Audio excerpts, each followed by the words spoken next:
No, it's me. It's all me. The Zoom people like a little technical problem. They've come to be used to it. That's true. Wouldn't be Zoom otherwise. All right, here we are. So again, we're at the Innovation Center live in Reno. Crowd.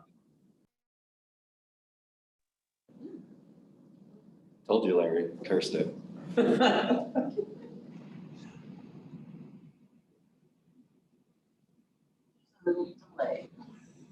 It's a loop.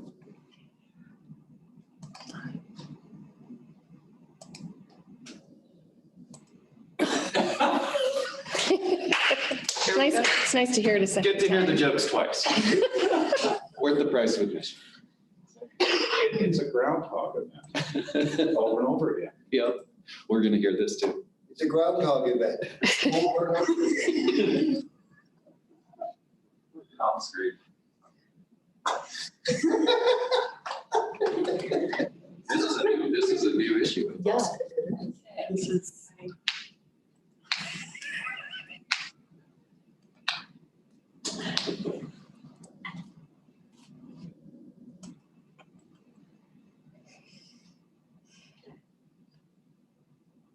This is cutting into your time, Angie. Yeah. Just kidding. Okay, we can cut it to 5.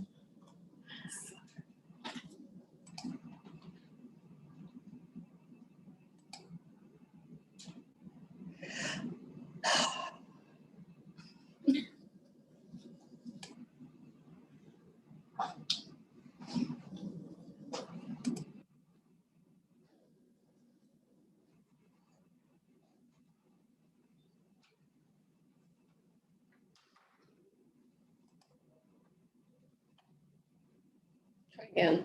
Okay, trying again. Welcome to 1 Million Cups. We start at 9:02 sharp. And we have folks on Zoom and we have folks on YouTube Live. And then we have about, I could have actually counted in the couple of minutes that we were just stalling, but we got about 10 people here live at the Innovation Center in Reno, Nevada. I'm Bill. I run a company called Bare Knuckle. Today, I am just doing some help with the MC job, and then I'm going to hand it over to our presenter. But I have about 4 or 5 slides just to introduce you to 1 Million Cups, if you've not been here before. We consider ourselves the front door to the entrepreneur community. That just means we're a very welcoming crew that has some experience here locally, maybe abroad outside of Reno. And then we offer our resources or recommendations or referrals to startups. So we like to nurture that relationship and then follow them along their path as they go take over the world. 1MC crew, the 3 of us, 3 out of the 4 that you see the photos here are live and in person. Ellen, I believe, is streaming, so hi, Ellen. We always need some more organizers. There's a lot of little tasks. Maggie does 1 million of them. I just run my gums. But there's a lot to be done to help grow this thing. And as we come back into the in-person meetings, there'll be some tasks to help promote this thing, fill the pipeline with presenters, et cetera. Call for presenters. So there's Ellen's email. If you have anybody that you think would benefit from presenting to this crew, making some introductions, getting those recommendations, like I said, please have them present. We're not a scary bunch. Here's how you can join the conversation. Facebook option, Twitter option. Silence phone, we do have people in the back. I had to change this slide, each time that we were presenting virtually to just be for my phone because I was the only one that was off of mute until I handed it over to the speaker. But here's a reminder, silence your phone. The hiccups on the technology will pick up your phone beeps and it'll just repeat and repeat and repeat. I don't know, that joke didn't go anywhere. All right, so with that being said, I've got Angie Crowther here from Champion Education Services, and you know that you can stand from this side of the screen to this side of the screen and you'll be on camera. Okay, without further ado, everybody here live in the Innovation Center, help welcome Angie Crowther. Angie Crowther. Thank you. Sure. Thank you very much. Good morning. It is such a pleasure to be with you in person today, and it is a special pleasure for me to meet Maggie Sailing in person because I was a grateful participant in the Startup Nevada Bootcamp this last fall. My name is Angie Crowther, and I am the founder and CEO of Champion Educational Services. We offer tutoring, college and career prep, and social and emotional support and learning. And I have just over 3 decades of experience working as a school counselor, a college counselor, tutor, advisor, advocate, and educational entrepreneur in the United States and India and the Middle East. And in my work with thousands and thousands of students around the world, I have firsthand observed that there is a terrible problem. And that is that youth and children around the world are suffering. Now, Champion aims to be worldwide, but we are starting out in the US and India, and I'd like to focus on India today. So in India, there's plenty of stress, depression, anxiety like here. But unfortunately, India leads the world in teen depression rates. And there's also a shortage of preventative services. It's very rare for a student to have access to a school counselor or a school social worker. And of course, there are financial restraints. There is a high level of poverty in India, which is a barrier to families being able to get mental health services for their kids. So with the scope of this terrible problem in mind, I have a question for you. Can a video game save the world? We at Champion are gamifying social and emotional learning. We are developing a video game that is fun and engaging, where kids and young people can learn, practice, and improve universal social and emotional skills. Basically, the kids will dig deep into self-discovery and self-mastery, but they won't really know that they're doing it because they're playing a game. And there are games already that kind of teach life skills, social skills, emotional skills. Players who, like if you're playing Cyberpunk, The Sims, Mass Effect, you are going to learn some life skills, a couple of social emotional skills, but this is the first game that is designed expressly to teach those social emotional skills.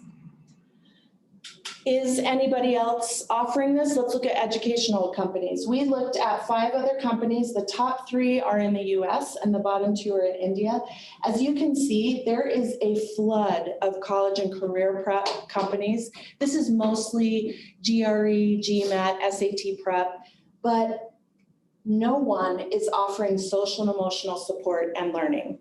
And only 1 other company is gamifying their services. So how about the potential market? We are planning to roll out first in Mumbai and then expand to India and other countries. I'll talk about that in a minute. So let's just talk about Mumbai. In India, there are 600 million young people. It's the largest group of people under the age of 25 in the world. Nearly 1 in 4 people in India is under the age of 25. In Mumbai alone, there are 3 million children and adolescents aged 5 to 19. And these kids are digital natives. They are online, they are gaming. It is projected that the kids in Mumbai by 2025, there will be 60% internet saturation. We project the following revenue over time, and considering the low media costs, the low cost per install, the enormous potential market, and the fact that there are no competitors, these are extremely conservative projections, but we estimate that in Mumbai, we will have revenue of $5 million US. As we expand to Greater India, that will be an additional 108 million. And as we move into China and the Middle East, each of those will produce revenue of $45 million US. And again, these are extremely conservative projections. So we are estimating that within 5 years, we're looking at $200 million in revenue. I have the educational experience for the content of the game, but what I'm really excited about is the team that I've gathered. So among us, we have experience with 9 startups and decades of experience in our areas of expertise. Okay, now the ask. We are involved in a capital raise, so if you'd like to connect with us and discuss that, I'd be happy to continue the conversation. And I actually have a request for an introduction to a specific professor at the Stanford Social Neuroscience Laboratory. We have been very thoughtful about the specific universal, that's a key word, universal social and emotional skills that our game will teach. And Dr. Jamil Zaki happens to be an expert in one of those. So just in case someone has a connection to him. So can a video game save the world? We're gonna try, and we would love to connect and partner with you. Please contact me to continue the conversation, and most of all, thank you so much for your time and attention this morning.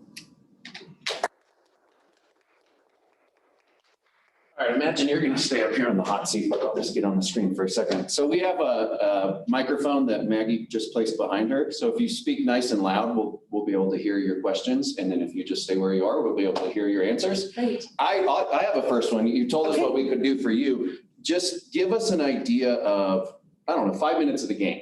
What happens in the game? Like, how would I get some social and emotional learning through the game? We are in the early development stage of the game, so I can answer your question with some of our plans. Okay. Okay, so it's a single player game.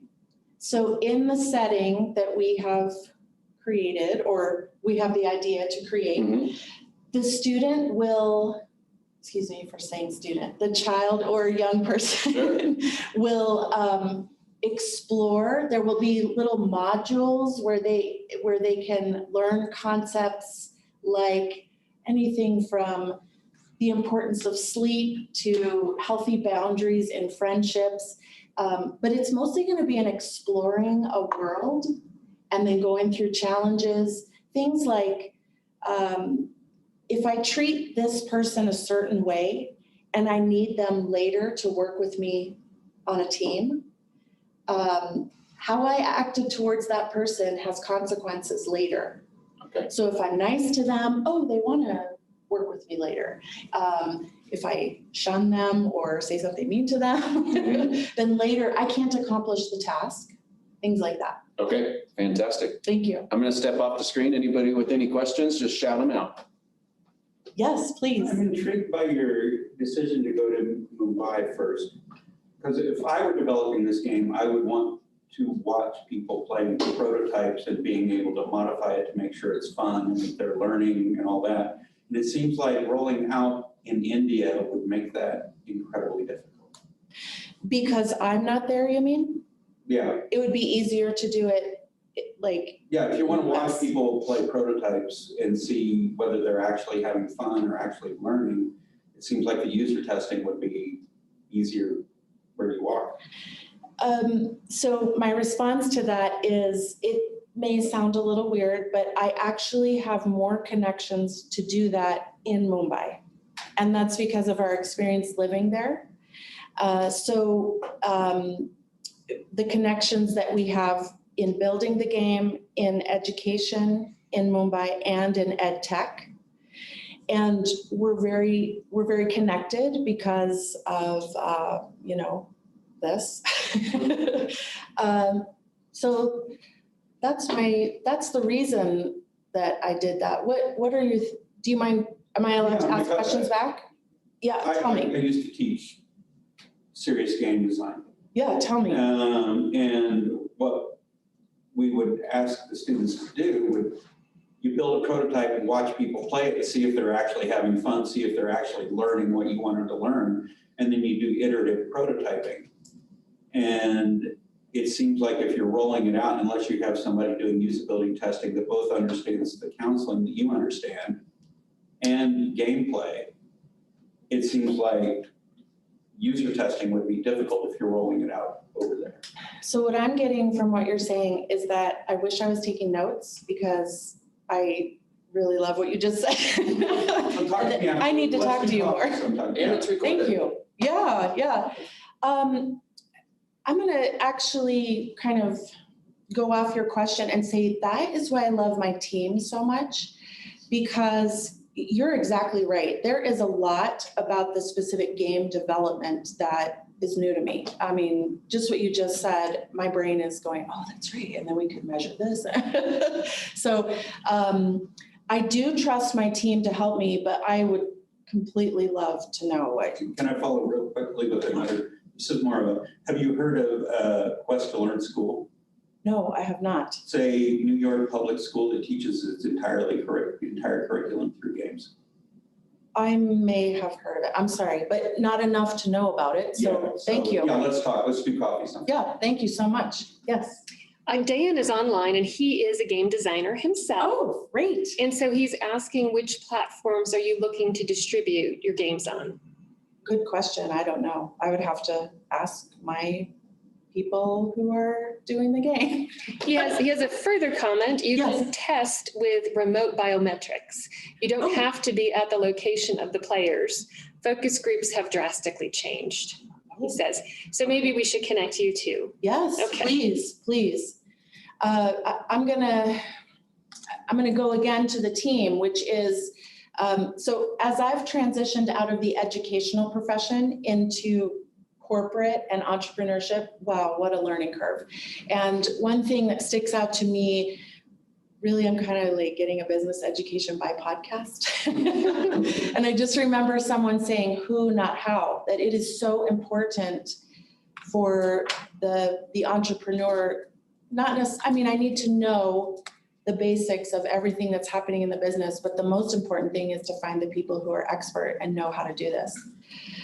What I really love about the question that you asked is that, and even the question that Dan online asked, every time I hear something like that I don't know, it reminds me, okay, I need to have a working knowledge of that. So thanks for bringing that up. Thank you, Dan.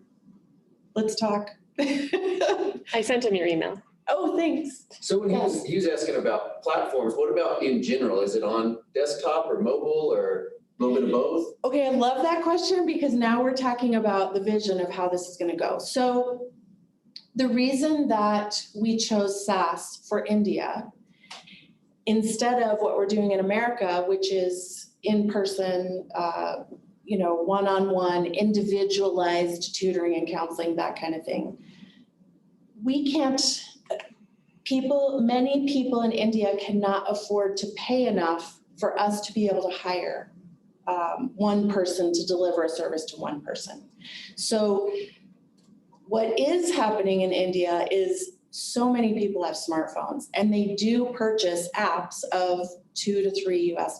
So we are initially hoping to create a game that can just be downloaded on the smartphone, $2 to $3, and then expand from there. So let's take the Middle East, for example. I thought it was kind of interesting that, actually I'll go to this slide. I thought it was kind of interesting when I crunched the data that our projected revenue was the same in China and Middle East. You would think that it would be so much more in China, right? Just so many more people. It's because in some places in the Middle East, they are 100% of the citizens are online. Not true in China. So let's say a market like the Middle East, they have the ability to pay for more expanded services like you're talking about, like on a gaming console or multiplayer gaming or virtual reality even. So our initial plan is to do an app that is a game for India. And then as we move along, we have discussed everything up to virtual reality. Okay, very good. Thanks. Awesome. Yes. How do you monetize this? The first way we will monetize it is through just purchasing the app. So the $3, and that's what this revenue is based on. And then I'm actually a little averse to putting ads on it, although I think the reason I just said that is because I'm not fully transitioned from the world of education to business. So, okay, so let me say, as of now, my ideas for monetizing it include the purchase of the game, and then, like you brought up, leading to other services. So more people will be able to purchase this, fewer people will be able to purchase the other services because they will be more expensive. Everything ranging from expanding the game to probably the service that people will be able, the least amount of people will be the one-on-one in-person service. Excuse me. Andrew, you spend a lot of time in India. Do you have any questions? So I have one thought, which is a number of the wealthy entrepreneurs in India have sponsored schools. Yes. And if you're looking either for revenue or test beds, that would be an avenue for both in India and also in, we've got some connections in South Africa. Oh, great. But your demographic is India.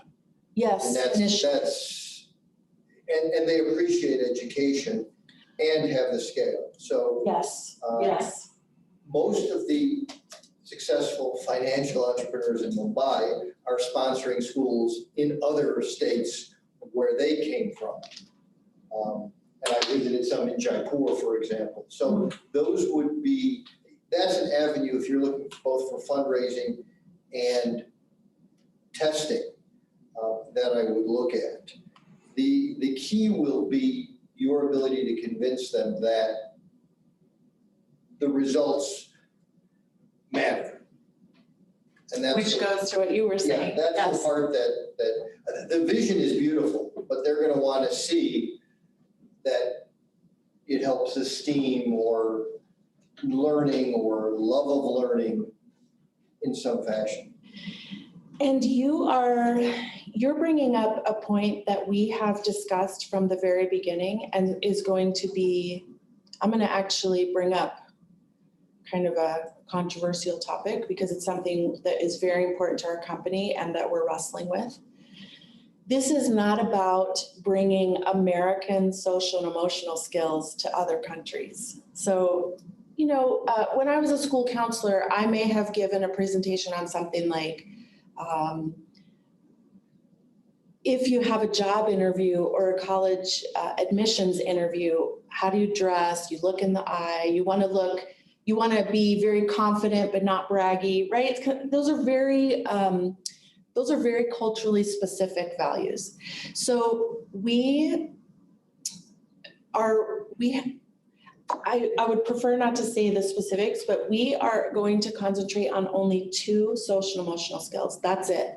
But these are research-based, that no matter where you live, no matter where you grow up, if you grow up in the Bay Area, in Palo Alto, or you grow up in rural communist China, that these are universal social and emotional skills.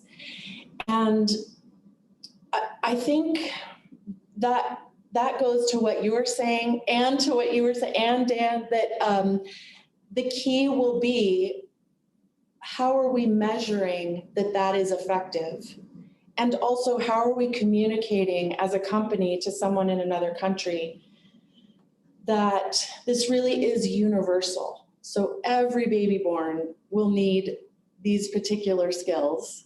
And every family will be blessed, and every student will have increased academic success because of these specific social and emotional skills.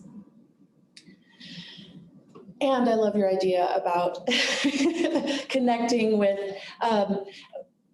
that actually goes to your question too, which is, those are some of the connections that I do have in India, in Mumbai, which is another reason why. But yes, I would love to discuss how you see that playing out. Yeah, thank you. Even if your ultimate goal is primarily at Mumbai, and maybe a couple similar places in the world. Certainly with COVID, at least, we have these same isolation and lack of connection of resources by the multitudes in the United States. Mm-hmm. And I mean, to be really effective any place, you have to have some story, narrative of close to where you come from. You know, come from where here's a situation. Here's with some children, some issues that, and here's how we together figured out a way to overcome that. If you as an American aren't developing a story in this country first,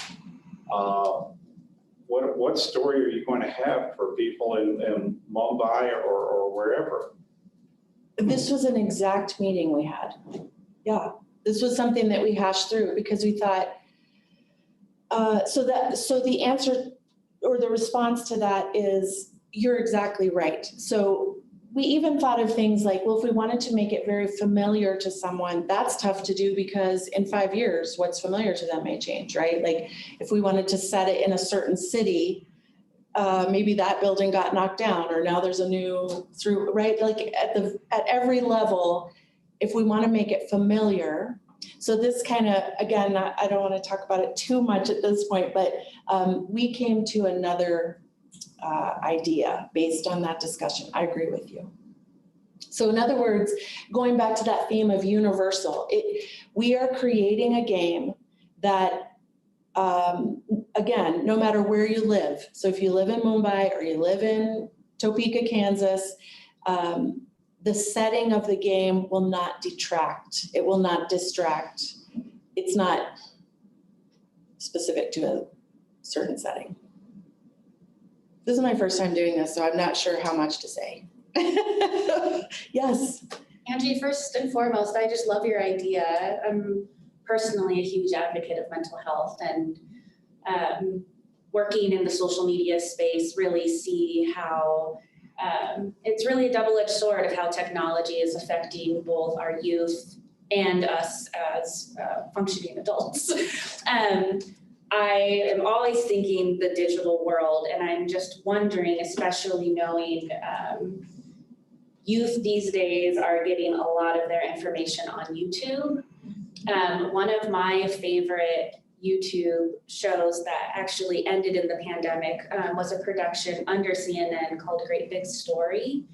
I don't know if you're familiar with them at all, but they would do like 2 to 3 minute pieces just highlighting different people's cultures or unique professions or interesting cuisines from all over the world. And when the production studio ended, one of the videographers, her name is Beryl, she is an American, but she had an Indian wedding. And so she has a lot of like Indian culture that comes through her videos. But basically what she does is she uses her social media platforms as a way to generate large scale user generated content, meaning she asks her audience, and right now she's really focused on food, but she's asking her audience, like, what's your favorite go-to meal on a rainy day? From all over the world, and is having people submit their stories and their personal connections to these cuisines. And it's making me think of maybe there's this possibility, knowing you probably are going to start with the game first, but to your point, how are you going to kind of broaden that story? I think, yeah, whether you are a child living in the Bay Area or in Mumbai, we've all now experienced this great collective hardship, which is the pandemic.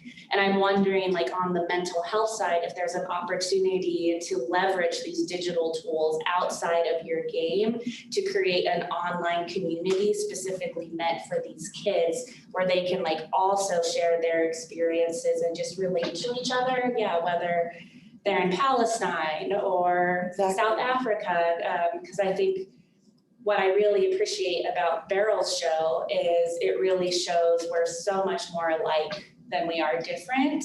Although there's distance that separates us and we come from different cultures, we're all human and we all are longing for that human connection. So I know that's not quite a question, but something I would maybe consider thinking about is how you can leverage YouTube or other media that kids are really focused on that could perhaps help you share your story. 100%. And in fact, while you were speaking, the word kept coming to my mind, community, and then you said it. Meaning that, and this kind of goes to an expansion on Bill's question, which is the ultimate goal is, well, I distracted myself because let me just take a small tangent, which is the ultimate goal is we are facing big problems. And do you know where the solutions are? They're in the minds of people. When human beings work together and are skilled and trained and are creative, oh my gosh, we can adapt to anything and we can find any solution. So the end goal of this whole project is connected communities and healthy, empowered youth around the world solving the world's biggest problems. And now to go off that little tangent, the other kind of the goal of the game is kind of a natural progression of it is totally to build community. Yeah, we on purpose are starting with single player because of how, you know, kids are kids. So we need to, like you said, we need to test everything and make sure and monitor, make sure that we want them to practice social skills, which will have mistakes and problems, right?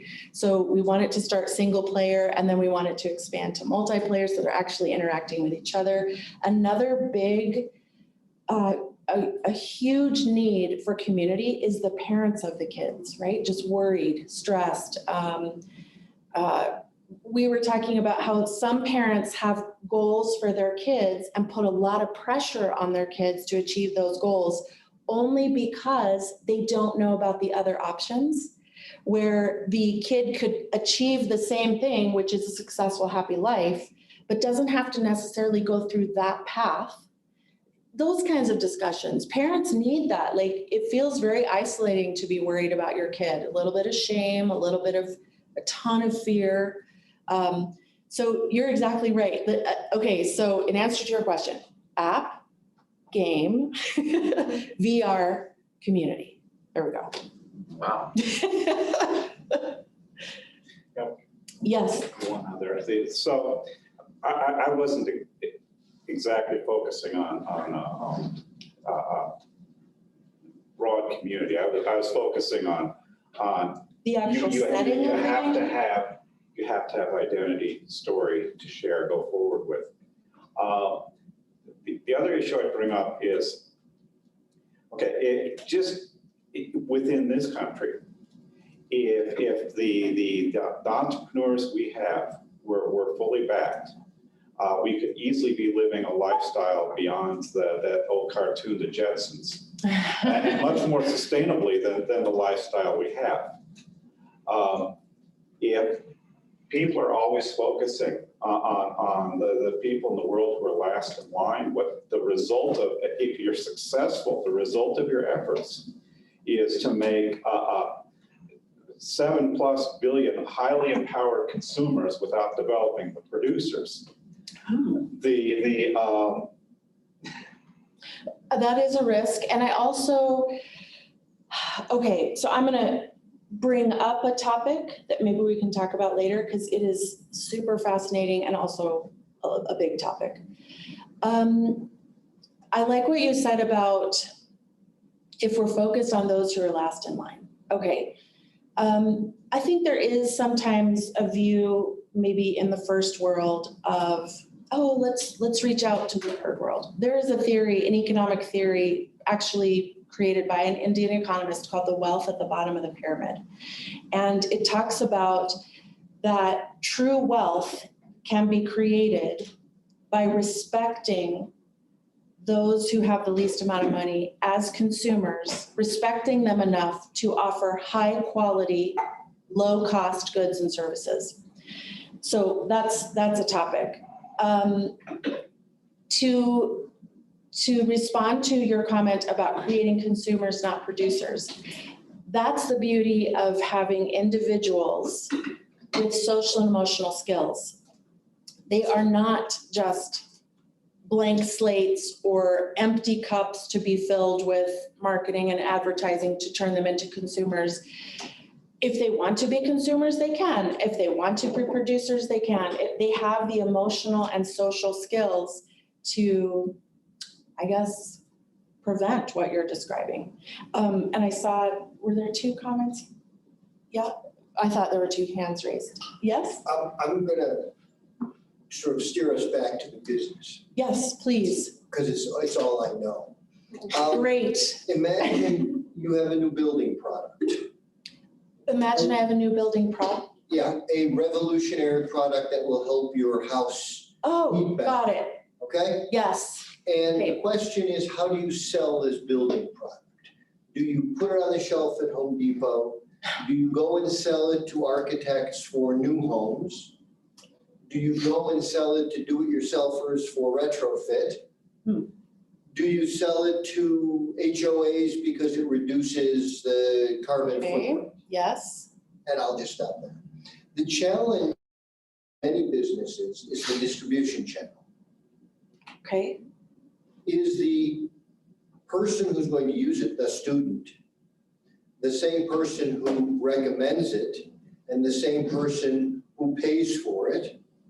And you have in your ecosystem, the student, the parent, the teacher, the neighbor, and most importantly, I believe for this target market, the peer group. Yeah.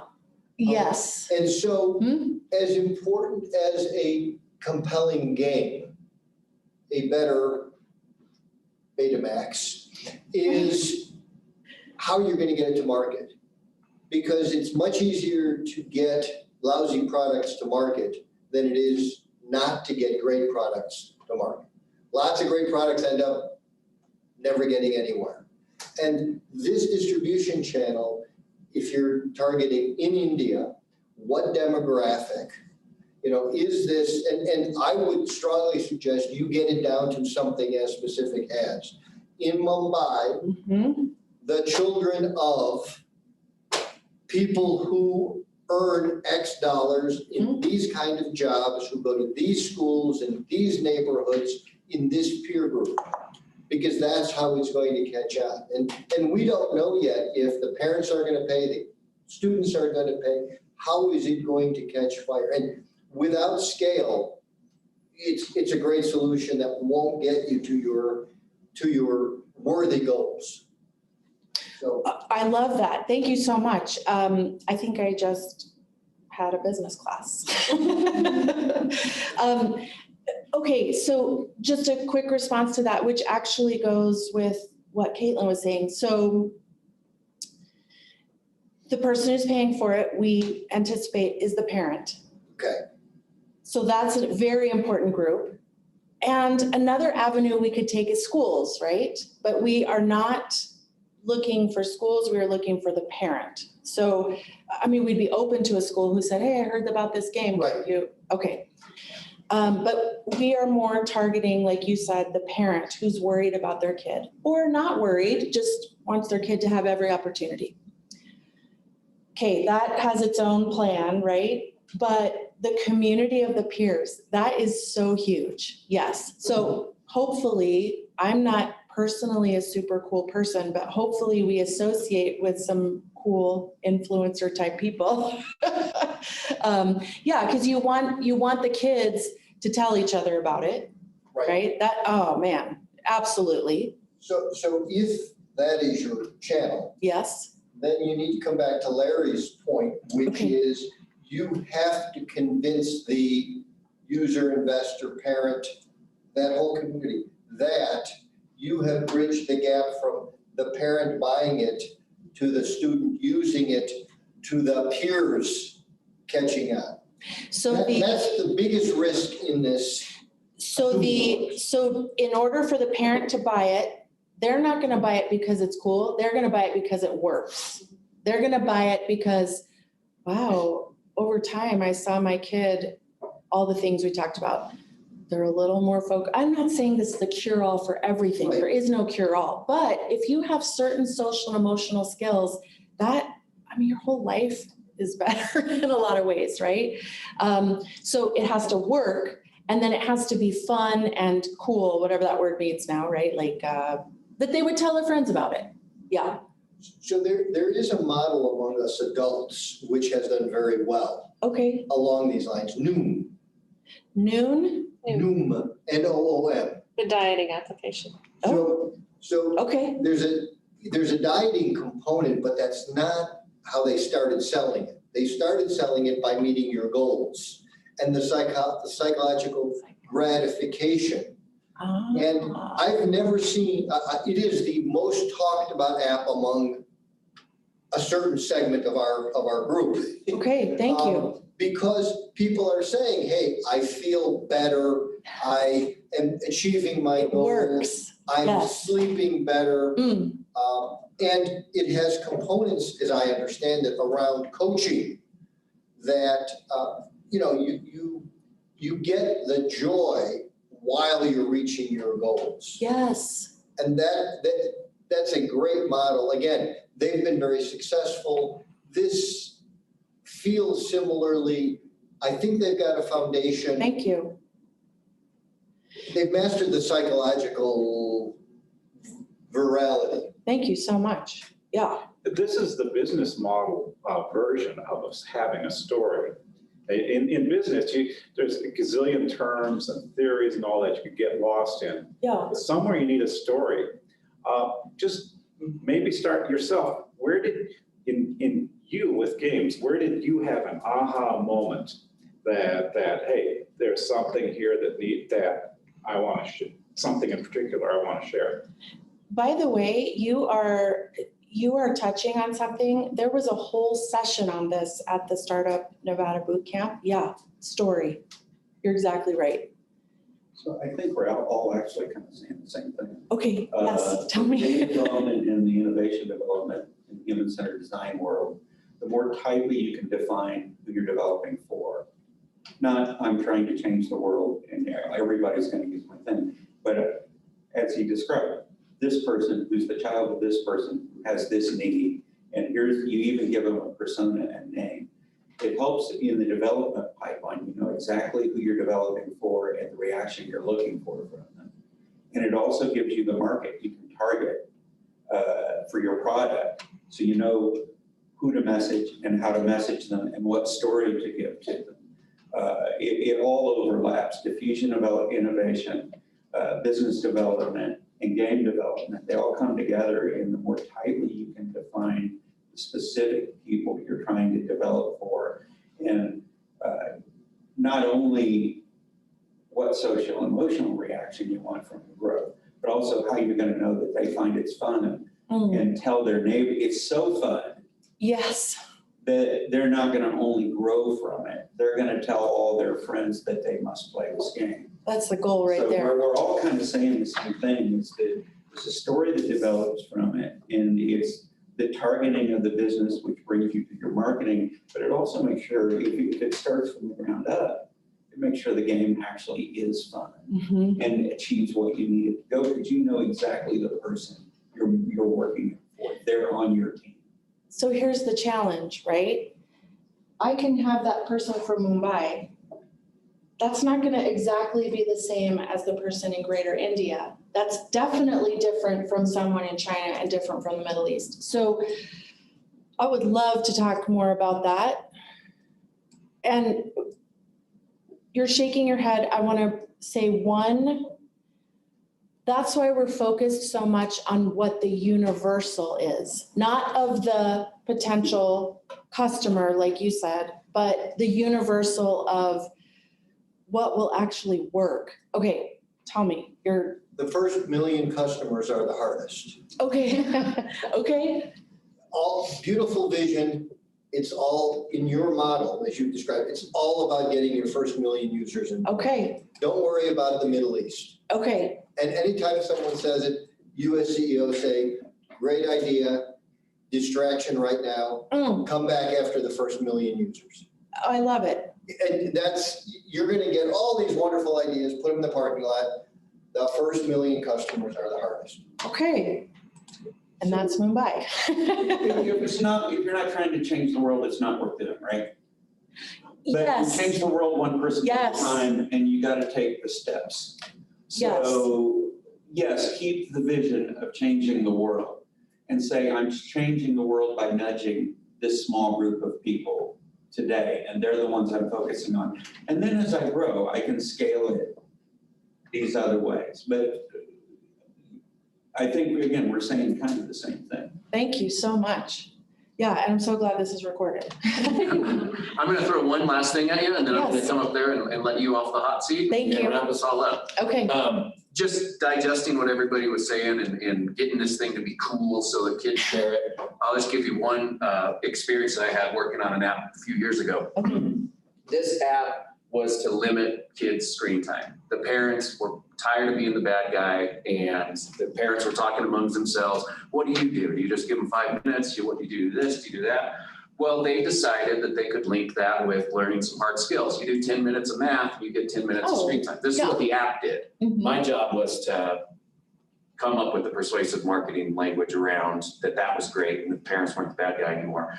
Well, that model takes everything that you're going for without the pressure of this being something cool that kids are going to think the social emotional game is better than every other game out there. That sounds rough.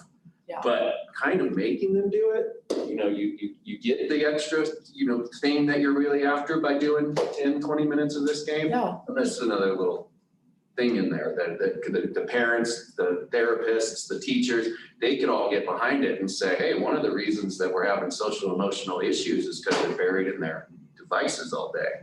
So we're talking about the same thing, which is peers telling peers about it. Yeah, but it's parents and teachers Exactly. and therapists telling them. Yeah. Exactly. How are you keeping Tommy off the phone, or whatever the popular name in Mumbai is for our version of Tommy and Billy? Yeah, that's good. I won't attempt to answer what that would be. All right. Okay, well, thanks for taking all the questions. One more round of applause. I'll take that from you. Bill, the old-fashioned final question. What can this community do to help you? Which is so kind. Of course, I've been watching your meetings all year on YouTube, but even just how welcome you were in person. So thank you. So what you can do for me, I think, is allow me to join. Because other than that specific introduction, if by any chance someone has a random connection to that specific person, I would love to network with you, learn along my business journey, be with you. Okay. 2 weeks right here. Excellent. Good segue. Thank you. Okay, we're gonna do a quick wrap up here. We've got a sponsor slide. Startup in V's been mentioned a handful of times. Bare Knuckle is the company that I run. We mostly only work with local companies. It's just where we do our marketing. And then they're mostly startups, by the way. Startup Digest, more startup stuff. Just digest it all, Angie. Just go to everything. Just like your podcast master's degree that you're getting. That's right. Startupdigest.com. Here's the link for the Reno specific, which has other events that are happening like this. Hopefully back in person, just like we're doing. This is another a good event for entrepreneurs. So here we are drinking coffee. Bare Knuckle runs one called Brewing Up Business every Wednesday at 4. Very informal, but there's business being talked, there's beer being drank, and we usually, especially right now, are trying to support those restaurants and breweries that have really been hit hard. So there's about 8 or 10 each week now that we're allowed to have more than 6 people at a table. About 8 or 10 business folks here, all local, that meet every week. And it's at 4 o'clock. Tonight is at Lead Dog on 4th Street. Cool spot. Might sit outside unless it's 96 degrees still, then we're probably gonna sit inside. Again, same feel, very welcoming, just like the folks here at 1MillionCups. Innovation Center, we're back. Thank you, Innovation Center. Thanks. We'll be here in 2 weeks. I don't know if we have the date on there. What's today? The 2nd? So 16th. 16th. 16th, we'll be here at 9 o'clock. We'll be promoting on YouTube. We still have a sign-up list for 2 weeks. As far as we know, we may get new rules from the Innovation Center this week. Okay, stay posted. Follow us on Facebook. Reach out to any of the organizers and we can let you know. Thank you very much for coming. See you in 2 weeks right here for a 9 o'clock start. Good question. Did